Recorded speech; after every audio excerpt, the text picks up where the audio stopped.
A man showed up at our door, saying my daughter ran off without paying $3,000 at his fancy steakhouse, said Bill. He claimed to be the head chef, but I couldn't believe it. I'm Layla, 30 years old, living with my husband Daniel and our daughter Emma. There was no way Emma could do such a thing. I stood firm against their fierce expressions, defending my daughter's innocence. I was tricked by an ex-boyfriend who took $3,000 from me and then disappeared when I found out I was pregnant with his baby. I tried to contact him, but he was gone. I was left alone, divorced and almost broke. But I didn't give up. I had Emma and was ready to face whatever came next. Then the news came that my ex was arrested. The man who told me was Daniel, now my husband. He stood by me through everything, even though I was tired and worn out. Despite our age gap, I was drawn to Daniel's strength and reliability. I worried he wouldn't accept me because I was divorced, but he did. Now we're happily together, with a good relationship with Daniel's parents. One day, I got a call from Daniel's parents. My mother-in-law's voice, full of warmth, asked if we could visit.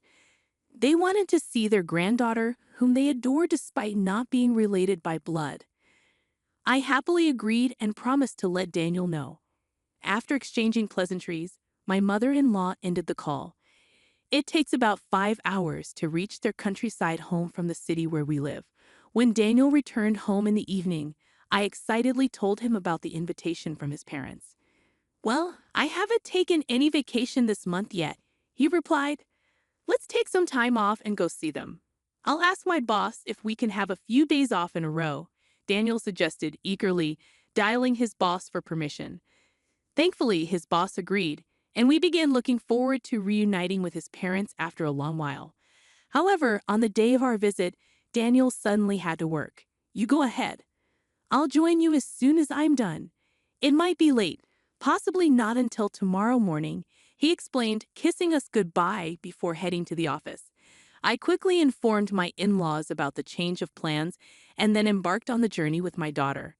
As soon as we arrived at my in-laws' house, they welcomed us warmly, and we settled in comfortably. They were eagerly awaiting Daniel's arrival. The next morning, my in-laws went about their usual routine, heading to the barn. I offered to help, but they insisted I relax and enjoy my visit, so I stayed behind, waiting for their return. Suddenly, the doorbell rang too early for Daniel's arrival. Assuming it was a neighbor, I hurried to answer it. "I'm coming," I called out, opening the door to find a stern-looking man in his 70s standing there. He glared at me and then demanded, "I own the local steakhouse. Your daughter ate there and left without paying. You owe me $3,000.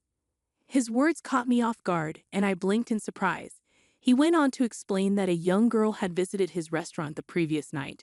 Despite being warned that it was too expensive for her, she consumed $3,000 worth of food and drinks before leaving without paying. He claimed she was my daughter and insisted that as her parent, I should foot the bill. I shake my head, trying to explain, but he's too angry to listen. "Can I know your name?" I ask. "It's Ethan. Now pay up," he snaps back. "I need to check with my in-laws if they know you," I respond. "What? Shouldn't you be paying me instead of wasting time?" "Yes, but please give me a moment." I ask him to wait and quickly call my in-laws to confirm something. They respond fast, revealing a surprising fact. Trying to keep my composure, I turn to the man. "I can't pay you," I tell him.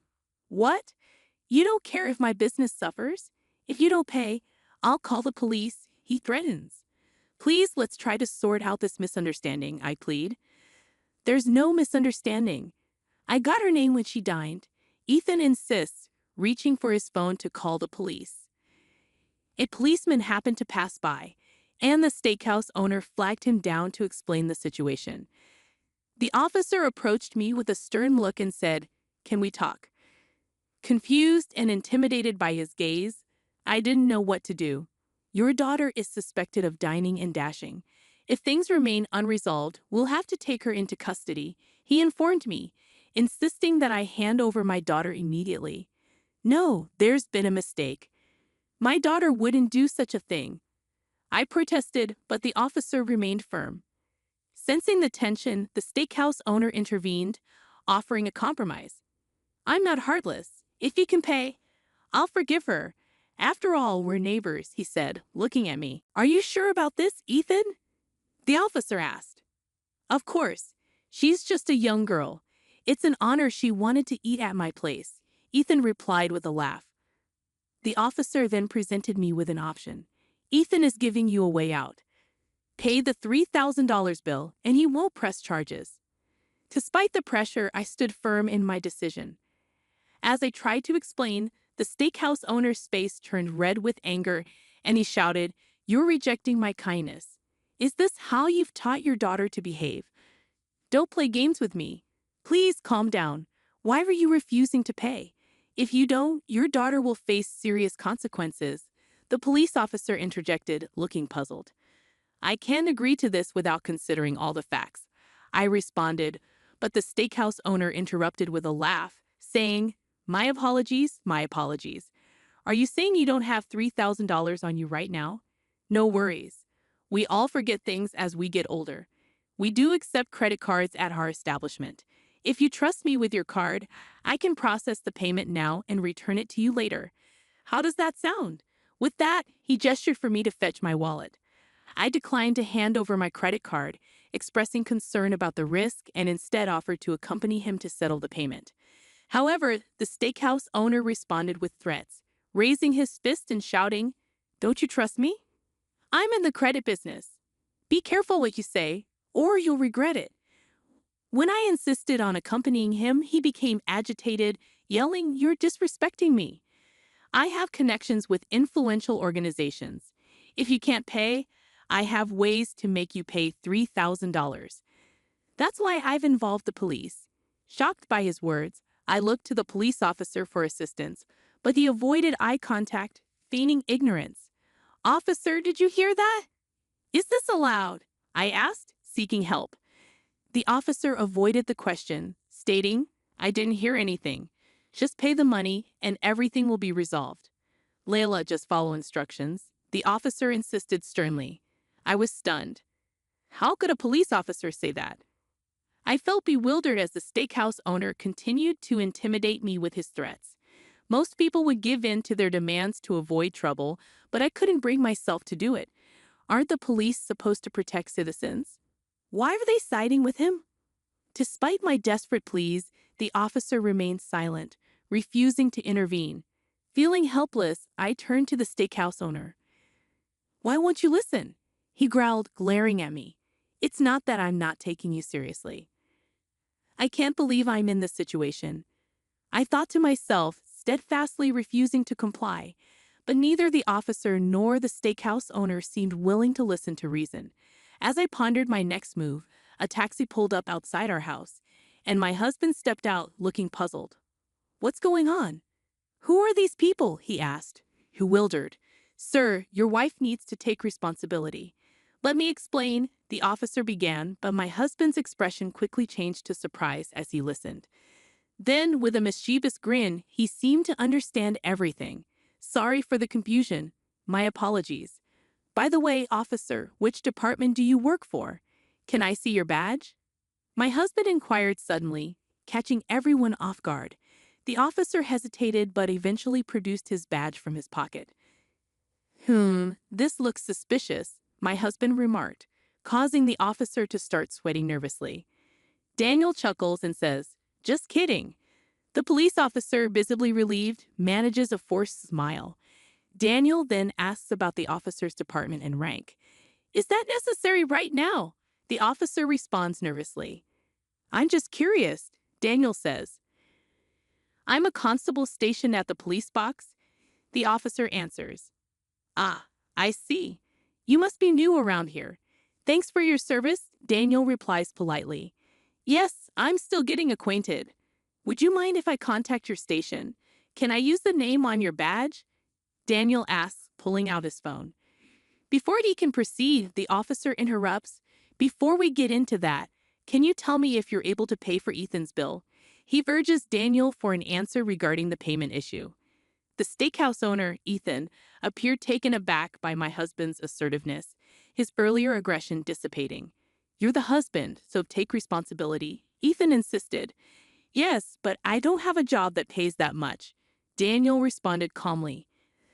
That doesn't excuse dodging your bills, Ethan retorted.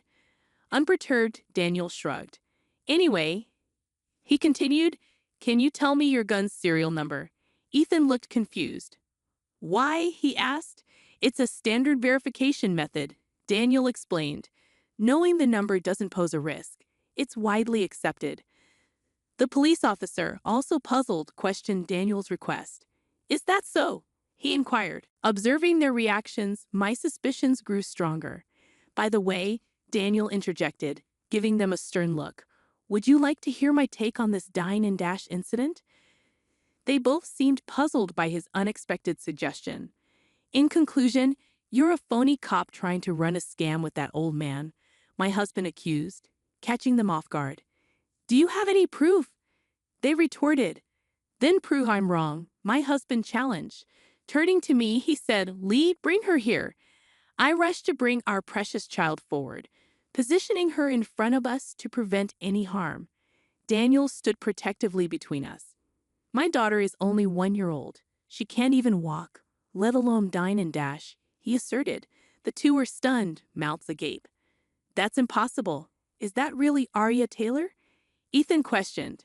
Of course. I'm only 30 years old. When else could I have had my first child? I countered. Ethan, visibly shaken, took a step back, exchanging a glance with the police officer who nodded in agreement. It seems there's been a mistake. Sorry for the confusion, they stammered, preparing to leave. Daniel intervened, blocking their escape routes as they attempted to leave. I retreated to the entrance, observing through a gap in the door. Can you step aside, please? The officer demanded. No, we won't let you go. You might be scammers, and we won't allow it, Daniel countered firmly. Don't try to intimidate us. I'm a police officer. If you don't move, I'll arrest you for obstructing an investigation, the officer threatened, attempting to push past Daniel, but he swiftly moved to block him again. I apologize for not introducing myself earlier. I'm Daniel Taylor, Chief Inspector of the New York Investigation Division, Daniel announced, revealing his genuine police badge. Unlike the officers, Daniel's badge gleamed with authenticity. Who's the liar now? I'm the real deal, he declared confidently. Whether you're genuine or not, you've engaged in fraud, correct? It's a disgrace for someone in law enforcement. Do you even understand the role of the investigation division? Daniel pressed. What are you talking about? You're clueless about the investigation division, he continued. The division handles complex crimes like fraud, embezzlement, counterfeiting, election violations, financial crimes, defamation, and high-tech offenses. In simpler terms, it deals with criminals like you, Daniel explained sternly. With that, he swiftly produced handcuffs and began to arrest them. Unable to resist Daniel's professional approach, the two were quickly subdued. Daniel wasted no time in contacting the authorities. I've apprehended fraudsters on the scene. This is beyond my jurisdiction. Please dispatch officers from the appropriate area immediately, he instructed over the phone. As they heard Daniel's call, the scammers' faces drained of color. Please forgive us. We were desperate for money. It's our first offense. Please let us go, they pleaded. Just then, my in-laws arrived with the police. Are you all right? Sorry for the delay. This guy was terrible at explaining things. My in-laws apologized. It's all right. Wait, you're here too. What a relief, I responded as they embraced me and our daughter. I had been on edge throughout the ordeal, but finally, I could relax and exhale a sigh of relief as the two fraudsters were escorted into a police car. Initially, I had suspected only the old man to be involved in the scam. When I phoned my in-laws, I inquired if anyone named Ethan resided nearby. They were unfamiliar with the name, having lived in the area for years and knowing all the residents. Their lack of recognition confirmed that this Ethan was not a local. Moreover, considering my daughter's age of just 1, it was implausible for her to have been involved in any dine and dash scheme. Though I hadn't explicitly requested it, my in-laws grasped the urgency of the situation and promised to summon the police. While awaiting their arrival, I felt a surge of tension, resolved to safeguard my daughter. I had sensed something amiss with the police officer from the moment he appeared. As our conversation progressed, my distrust towards him only deepened. Although I lacked concrete evidence initially, Daniel's interrogation ultimately confirmed my suspicions of his falsity. Thankfully, Daniel's presence had averted a potential disaster this time. However, the thought of what could have transpired in his absence sent shivers down my spine. I'm truly relieved that everything ended safely. With Daniel's assistance and the local authorities' involvement, the case regarding the two fraudsters was swiftly resolved. Upon investigation, it became evident that numerous charges awaited them. Daniel recounted the details to me, wearing a mixture of sadness and anger on his face.